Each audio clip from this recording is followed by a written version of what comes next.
Hi everyone, I'm Lim Jia. My number matrix is 307866. I'm from group 10. The topic that our group get is topic 10.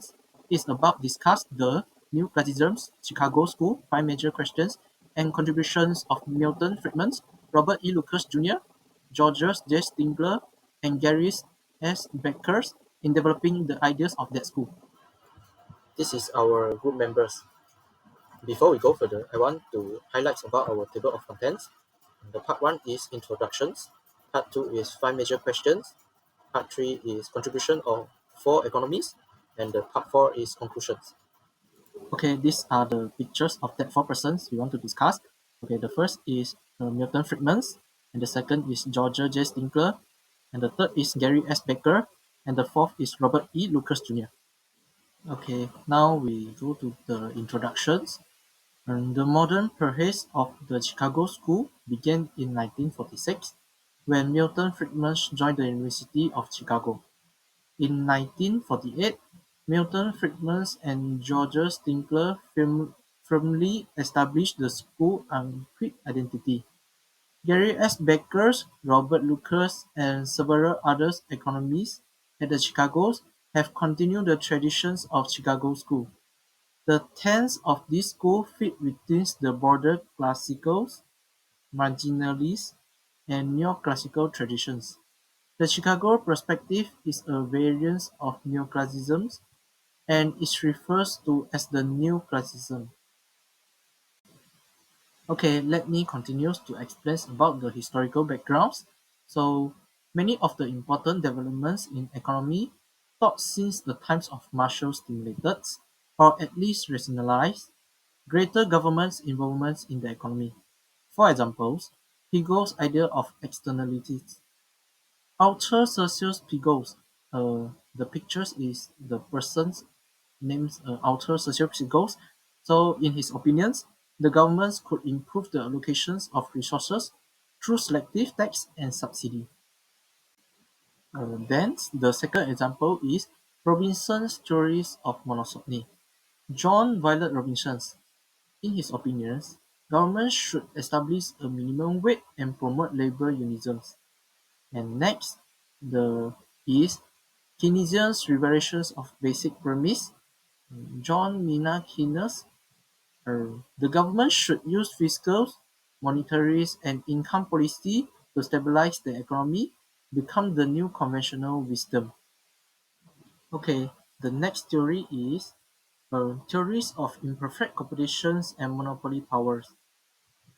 Imperfect competition meaning by is a competitive market situations where there are many sellers but they are selling at results, which means the similar good as opposites to the perfect competitive markets scenarios, and monopoly is an enterprise that is only seller of a good in these theories. Government regulatory roles in the economy ought to be expanded. Okay. The next theory is economic theory of market socialism. Efficiently allocated resources and produce goods and service as could private enterprise. Okay, the last theory is theories of economic development. Government was the only available instrumentality for breaking the vicious circles of poverty in developing countries. However, members of the Chicago School opposed this entire line of reasoning. Chicago School tries to maintain and strengthen the classical, marginalist, and neoclassical traditions at a time when it had diminished popularity because of the Keynesian revolutions. Next, I will continue to explain about the 5 major tenets, which are operating behavior. Second is price and wages in general tends to be good approximations of their long-run competitive ones. Third is mathematical orientations. Fourth is rejections of Keynesism. And the fifth is limited government. Okay. The first is optimizing behaviors. Stress the neoclassical principles that people's attempts to maximize their well-being, that is, they engage in optimizing behaviors at the times of their decisions. People make rational choice although such choices do not always produce the result expected, which are benefit and cost are uncertain. To reduce these uncertainties, the decision maker seeks information, but only to the point where the marginal benefits from the extra information equals the marginal cost of obtaining it. Next, the basic economics unit is the individuals. Individuals combines into larger units, families, political interest groups, or business organizations. Consumers, workers, and firms respond to monetary incentive and disincentive. Okay. The second major trend is price and wages in general tends to be good approximations of their long run of competitive ones. Price and wages reflect opportunity cost to society at the margins. Divergences between actual and competitive price caused by monopoly monopolies are in general inconsequential. Monopoly price persists in the long run only in instances where government blocks competitive entries. Even in those instances, competitions will eventually generate new products and technologies that will undermine the monopoly's positions. Establishing clear property rights and encouraging private negotiations can minimize externalities. Institutional arrangements, seniority pays, large executive salaries, union contracts, and so forth, that on the surface appears to set wages and price independently of market forces, usually exists because the parties involved see them as being efficient. The third major trend is mathematical orientations. The Chicago School relies heavily on mathematical theorizing using both the Marshallian partial equilibrium methods and the variations general equilibrium approach. In simple way, it can separate into particles equilibriums and general equilibriums.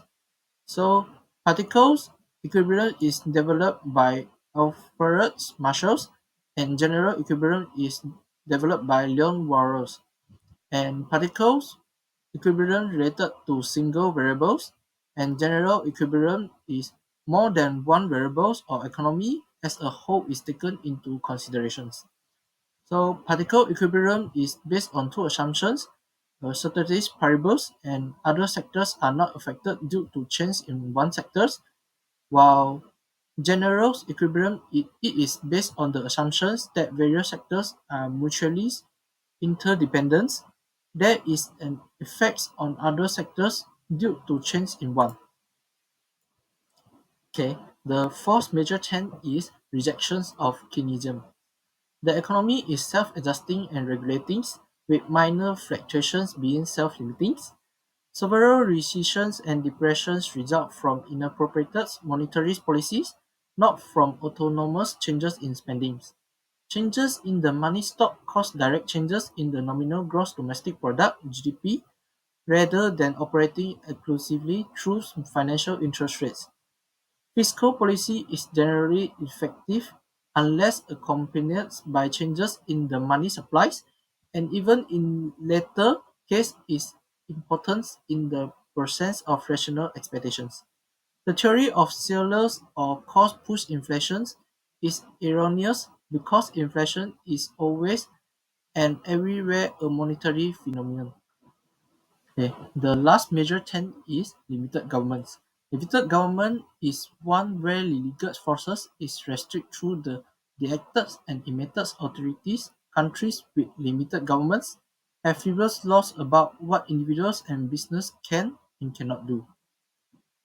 Rather than being in the public interest, government regulations normally benefit those who seek the regulations or those who learn to marshal it to their private advantage.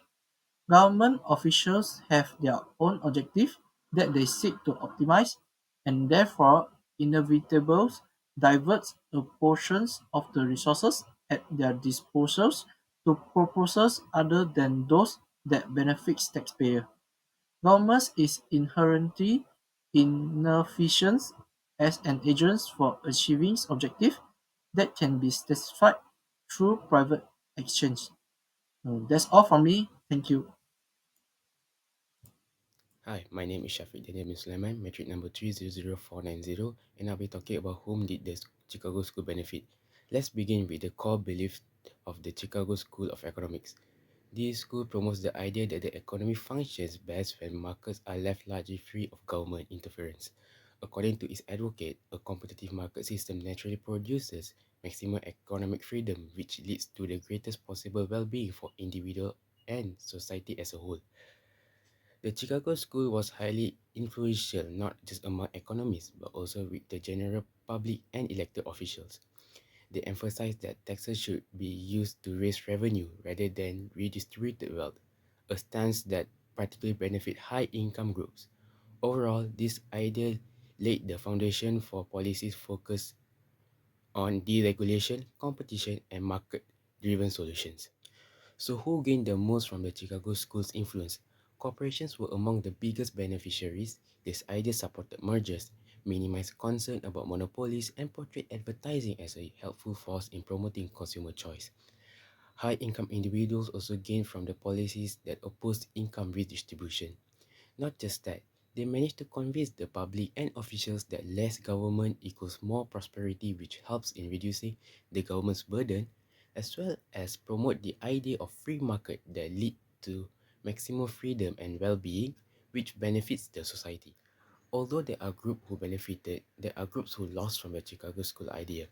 Groups and individuals who rely on government for subsidy, employment regulation, and special legislation. For instance, firms who rely on subsidies and price support as well as unions and professional groups that represent government's employees. In addition, the Chicago School tenet cuts both ways, where they preclude government from providing loans to firms that are going bankrupt, imposing quotas on foreign goods, as well as opposing artificial barriers for unnecessary licensure in some of the occupations, where it makes things harder for new practitioners to enter the particular occupation. Now let's look at how was the Chicago School was valid. The rise of Keynesian economics shifted the focus of many economists away from microeconomics analysis and towards macroeconomic issues like unemployment. Influential scholars such as Joan Robinson and John R. Hicks redirected their efforts to develop and expand the Keynesian framework. Amid this shift, the Chicago School played a crucial role by maintaining and strengthening the marginalist tradition, a foundation of classical and neoclassical economics that emphasized decision-making at the margin. While Keynesian idea dominated the intellectual landscape, the Chicago School had preserved core economic principles, ensuring that they were not lost or forgotten. As time passed, economists began to recognize the limitation of relying solely on macroeconomics model. This led to a renewed interest in microeconomics analysis, an area that the Chicago School had constantly emphasized. Thanks to their effort, microeconomic tools started being used to tackle complex issues like unemployment. Instead of just focusing on aggregate demand, economists began to explore the behavior of individuals and firms.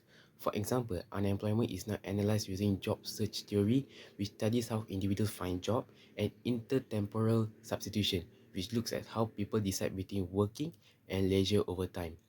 This shift helped expand the range of insights and policy responses available to economics. Another significant contribution of the Chicago School was its commitment to preserving the monetary views of Irving Fisher. These ideas that were almost buried under the weight of Keynesianism. These views gained renewed importance during the 1970s and early 1980s when the US faced rapid inflation. At that time, attention shifted from Keynesian concern about unemployment to the Chicago School's focus on inflation. As seen in the work of Milton Friedman, while many Keynesians supported income policies to control inflation, they admitted this could harm economic efficiency. In contrast, the new classical economics, strongly influenced by the Chicago School, argued that there was no long-run trade-off between inflation and unemployment. They believed that economic efficiency, price stability, and full employment could all be achieved together. This optimistic perspective reshaped how economists thought about long-term policy goals. Many ideas from the Chicago School have already become part of mainstream economics, especially in education. In macroeconomics, key concepts like the natural rate of unemployment, rational expectation, and the long-run Philip curve are now standard in textbook. In labor economics, theories on human capital, job search, household production, and discrimination are widely taught. The case for flexible exchange rates is now common in international economics, and the cost theorem is a major, though debated, topic in public finance and environmental economics. While it's still early to judge their full impact, many Chicago School ideas are clearly here to stay. The first features is Milton Friedman, so the biographical details, consumption function, and monetary theory. The biographical of Milton Friedman, so he's leading figure of the Chicago view, complete his undergraduate work at Rutgers University and received his graduate degrees from the University of Chicago and Columbia University. While at Chicago as a student, he was greatly influenced by Frank Klein. In 1648, Friedman joined the faculty at Chicago and remained there until his retirement in 1977. Upon leaving Chicago, he served as a senior fellow at the Hoover Institution at Stanford University. He was president of the American Economic Association in 1967 and won the Nobel Prize in Economics in 1976. Friedman's ideas are known to a wide spectrum of the American public. He served as a columnist of Newsweek, wrote popular books, participated in an educational television series, and delivered address to numerous. So the consumption function, critique of Keynesian consumption function, Milton Friedman's theory of the consumption function 1957. A good Keynesian model is too simplistic. So the illustrative examples men earn 100 per week paid on staggered days. If income is defined as daily cash receipt, most appear to have zero income on non-paid days. So the misleading result, some show positive saving and the negative is not reflective of real behavior. So the conclusion of the critique of Keynesian consumption function, in a short-term cash flow data gives a distorted view of consumption behavior. So even annual data may not resolve this issue. And then the permanent income hypothesis and implication. So the Friedman's key idea say that consumption is based on permanent income, expected average income over several years. So people aim for a stable standard of living. So temporary change in income don't significantly affect the consumption. So the implication is consumption responds only to permanent income change. Marginal propensity to consume MPC out of current income is lower than Keynesian theory suggests. So investment multiplier is small and implying less internal economy instability. The monetary from the Milton Friedman is the demand of for the money. The first is definition. So demand for money is demand for cash balance provides utility. Unlike Keynes, Friedman made no distinction between either versus active balance or transaction versus speculative balance. So there are three major determinants of money demand. The first is total wealth, permanent income. So includes all weight from even human capital. As permanent income increases, desired cash balance increases. So the second is cash of holding money. So interest rate, higher returns on non-money assets increase opportunity cost, lowering money demand. So, but demand is interest inelastic due to stable yield spreads and banking competition. Aspect of the inflation is higher expected inflation increases opportunity cost, lost capital gains, reducing cash balance, price level higher price, rise nominal demand for money to maintain real purchasing power. So the third is preference. So basic attitudes toward holding and using cash assume stable over significance such as space and time. So the second is the modern quantity theory of money. So money demand is relative stable in a short run, not the long run. So the rule of the Fed is the Federal Reserve control the money supply, not the money demand. And then the increases in money supply lead to excess cash, promoting more spending. So impact of the price and output in a short run is boost output or price or both. And then in long run, only price rises if the economy is at full employment. So the inflation arises from rapid money supply growth. So the adjustment as price rises, money demand increases, restoring equilibrium. So the strong consistent link between money supply change and inflation. So the from the Friedman views, he says that inflation is always and everywhere a monetary phenomenon. Then the cause of the Great Depression is Milton Friedman critiques the Fed's role in the Great Contraction.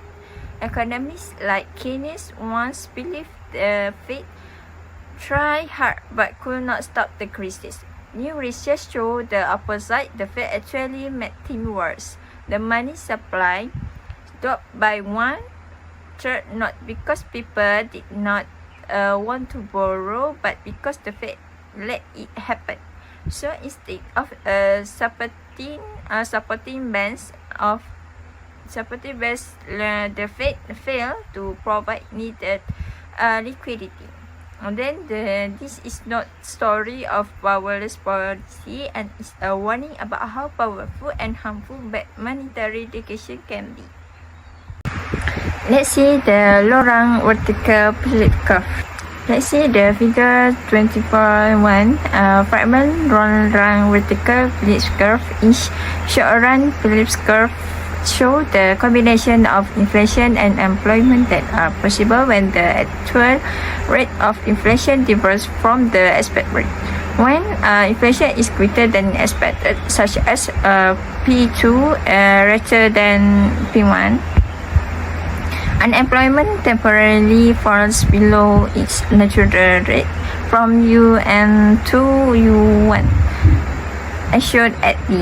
But once P2 becomes the new expected rate, the short-run Phillips curve shift from SRPC1 to SRPC2, and the rate of unemployment returns to its natural level, point C. In the Lorang said Friedman, there is no trade-off between inflation and employment. The Lorang Phillips curve is vertical, indicating that any one of several rates of inflation is compatible with the natural rate of unemployment. The natural rate of unemployment. The unemployment rates when actual and expected inflation are equal, driven by real, not monetary force. So the short-run Phillips curve SRPC, authorities can temporarily lower unemployment below unemployment but increase inflation as unexpectedly.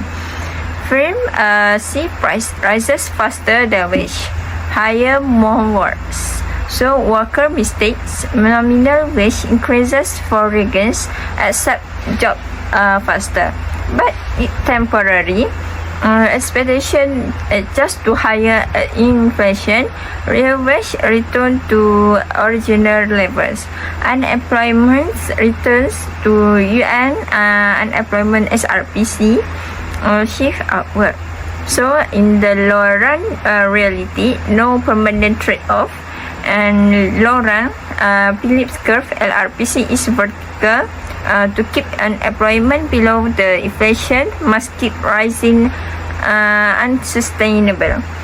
So the Friedman view or Knight insights say that there is always a temporary trade-off, never a permanent one. And then he said that a rising rate of inflation may reduce unemployment, a high rate will not.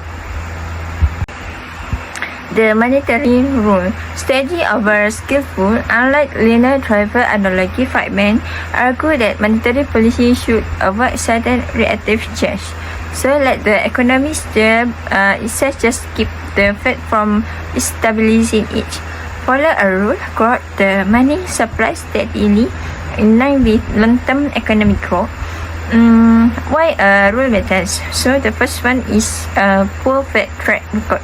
So the Fed often causes more harm than good, and then limits of knowledge. So delays and unpredictability make fine-tuning risky, and then the breed trust. A rule will give people more confidence in long-term planning. So the last one is keep politics out. It's protect monetary policy from political pressure and unelected decision maker.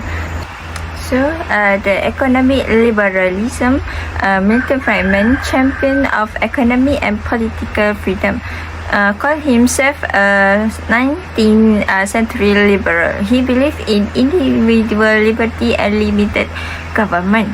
So he argued that economic freedom is essential for political freedom, so you cannot be truly free under full state control. So the advocate market-based reform, including flexible exchange rates, all volunteer army, negative income tax, school voucher, flat tax, drug legalization, privatization of public service, and legacy transform both economic, job, and public policy. So as Paul Samuelson said, if Milton Friedman had not existed, it would have been necessary to invent him. The second of the historical figure is Robert E. Lucas Jr. Let's see the biographical details, rational expectation and evaluation from him. The biographical details of the Robert is Robert E. Lucas Jr. So he born in Yakima, Washington, and then he gets graduate BA and PhD degrees at the University of Chicago. He influenced by Friedman.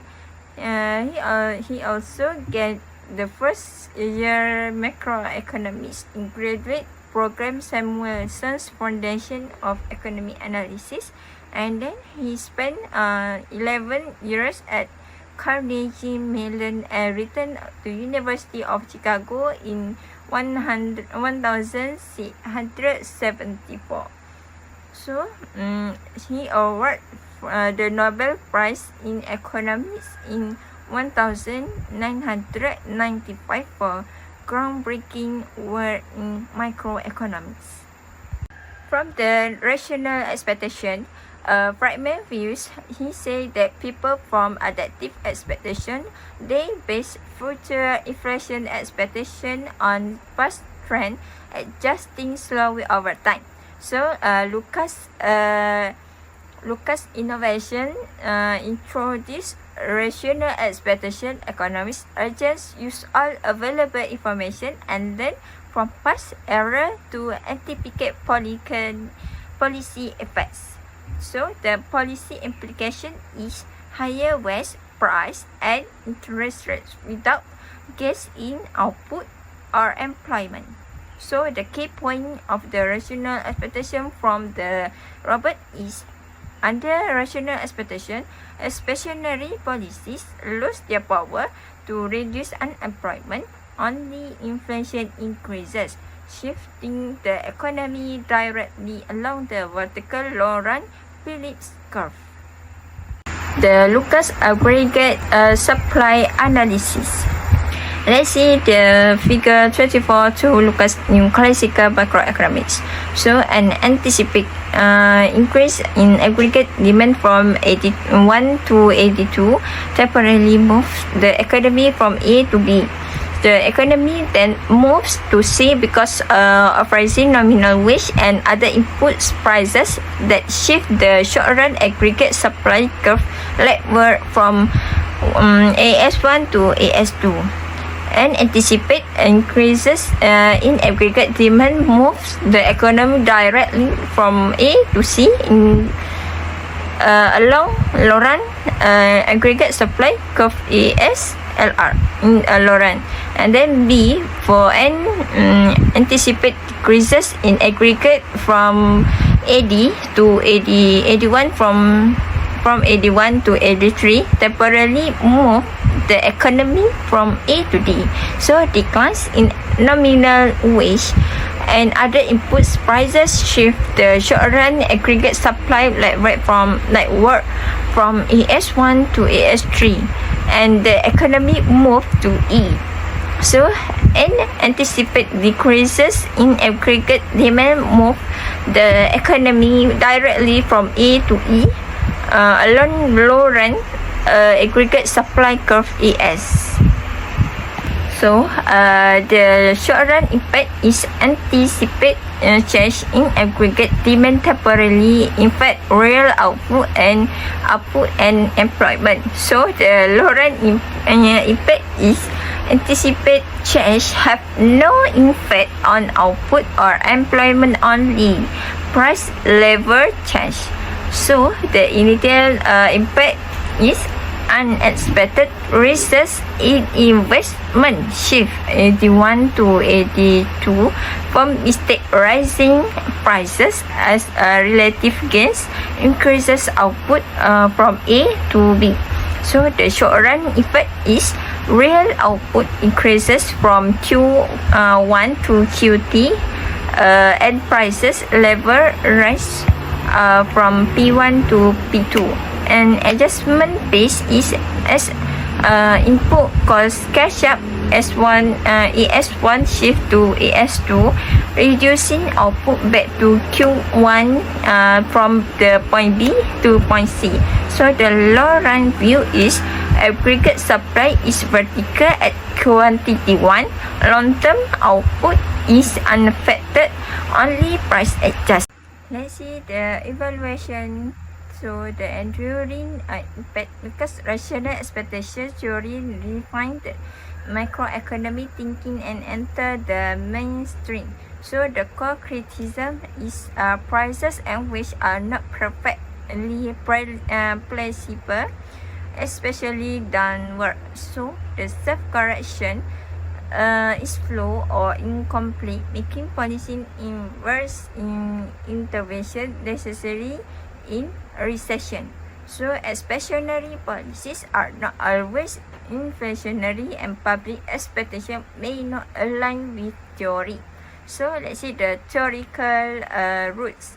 So Lucas applied microeconomics assumption, perfect competition, rationality, equilibrium to macroeconomics.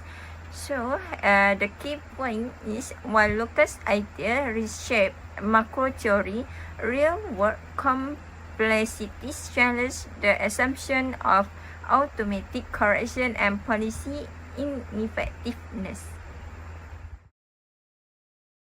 I will talk about George Joseph Stigler.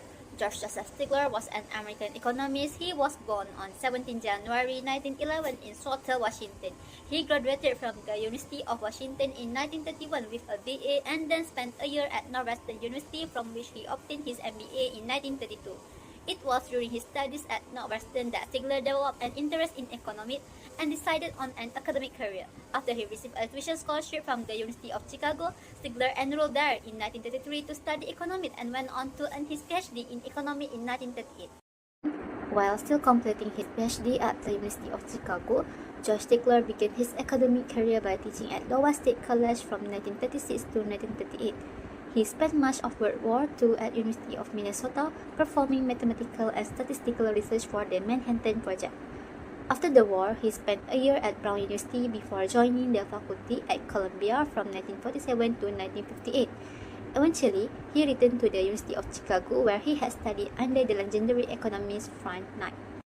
Now, let's turn toward his influential contribution to economic thought. Among his most influential ideas is the economic theory of regulation introduced in 1971. This theory suggests that powerful interest groups and political actors often influence regulators to create laws that benefit them rather than serving the public good. But perhaps Stigler's most important and lasting contribution came earlier in 1961 with his landmark article titled The Economy of Information. In this work, Stigler opened an entirely new field of inquiry by highlighting the role of information in economic decision-making. He made a powerful observation that still resonates today. One should hardly have to tell academicians that information is a valuable resource. Knowledge is power. In recognition of his far-reaching influence, George Stigler was awarded the Nobel Memorial Prize in Economic Science in 1982. One of George Stigler's most important ideas came from his famous article in 1961 called The Economy of Information. In this article, he explained that information is not something we get for free. It has a cost, just like other goods. He says that looking for information like comparing price or checking product quality is something people do carefully and logically, just like they do with money or time. Stigler believed that information is powerful. As he once said, information is a valuable resource. Knowledge is power. This means the more we know, the better decision we can make, especially in buying and selling. That's why he said more information is usually better than less, because it helps people avoid bad choice. But Stigler also explained that getting information has limit. People make decisions by comparing the benefit of getting more information with the cost of finding it. Based on the graph, at the beginning the benefit is high. Just a little bit of information can help a lot. But after a while, the extra benefit becomes smaller and the cost gets bigger because it takes more time and effort to find new details. So, what's the best amount of information to get? Stigler said is when the marginal benefit equals the marginal cost. In simple words, when the value of the information is the same as the cost to get it. After that point, looking for more information is not worth it. This idea changed how economists think and helped create a new area of study in economics. To understand it better, I will give an example. Sophia is looking to buy a new Honda City and she finds different prices at different stores. Store A offers it at 95,000 ringgit, Store B at 92,000 ringgit, and Store C at 90,000 ringgit. As she keeps searching, the price keeps dropping, so the benefit of finding cheaper option is still greater than the cost of searching. But according to Stigler, this process will not go on forever. Sophia will eventually stop searching when the marginal benefit of finding a low price becomes equal to the marginal cost of continuing the search. For example, if she expects to save 500 ringgit by finding store D, but it also costs her 500 ringgit to keep searching, she reached the optimal point where MB equals MC. Beyond this point, any further search is no longer worth it. This example reflects Stigler's main idea that information is not free. It is an economic good that people see rationally just like anything else they value. Finally, Gary Stanley Becker. Gary Stanley Becker was born in Pottstown, Pennsylvania in 1930, did his undergraduate at University of Princeton in 1951, and later earned his PhD in economics from the University of Chicago in 1955. His academic career took off when he became a professor at Columbia University, serving from 1957 to 1969. In 1970, he returned to the University of Chicago, where he was appointed as a professor of economy and sociology. He was a president of the American Economic Association in 1986, and according to one historian of economic thought, he is one of the most original minds in modern economy. Around the mid-1980s, Stigler also began writing columns for Businessweek, where he shared his insight with a broader audience. His groundbreaking contributions were internationally recognized when he was awarded the Nobel Prize in Economy in 1992. George passed away in Chicago, Illinois in 2014, leaving behind a powerful legacy in modern economy. Becker has been referred to as an intellectual imperialist.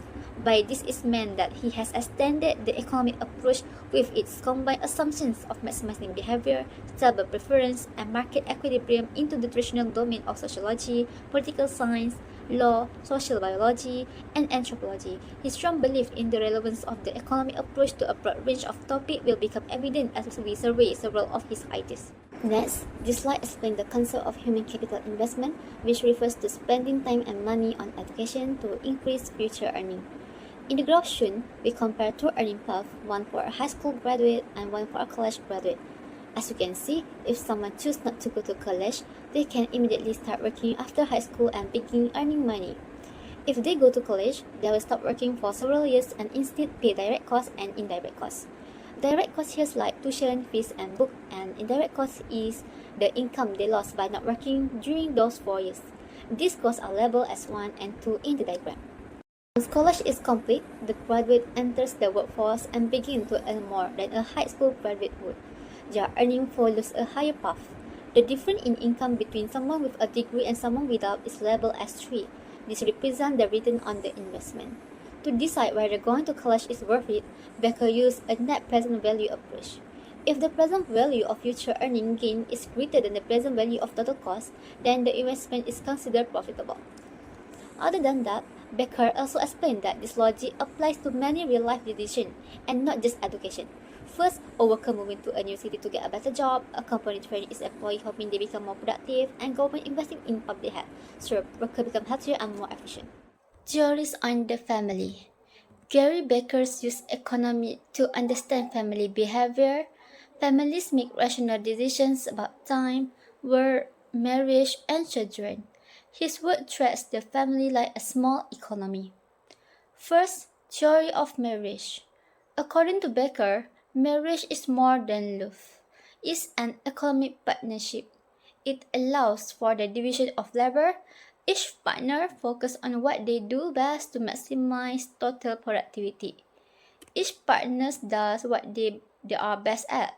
The person with the higher income usually work outside the home. The other partners focus on household tasks and raising children.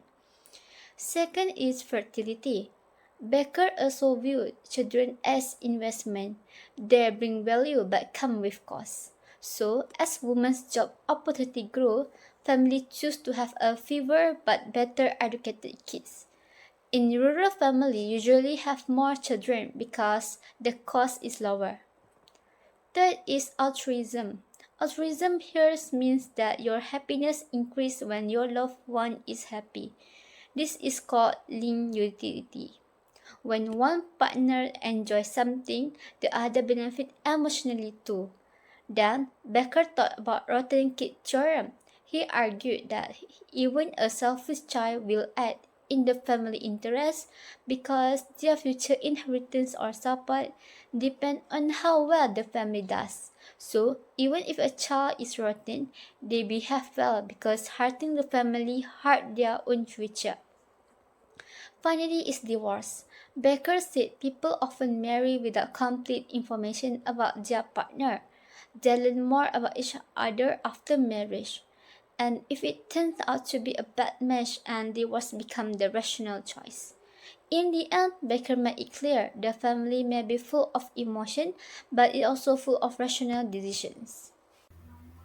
In conclusion, the Chicago School really changed how we think about economy. It focused on free markets, rational choice, and keeping government rules limited. The five big questions help us see how it developed, who it impacted, and why some of its ideas still last today. Each economy played a key role. Friedman brought back monetarism and focused on freedom. Lucas introduced rational expectation in macroeconomy. Stigler worked on regulation and market information, and Becker's applied economic thinking to everyday life like family and education. Together, they make economy more powerful and practical, and even though not everyone agrees with their views and their ideas still shape the way we look at policy and people today. Before I end this presentation, there are a few questions from past years related to this topic. So you guys can try doing them to enhance your understanding about this topic. So that's all from our group. Thank you.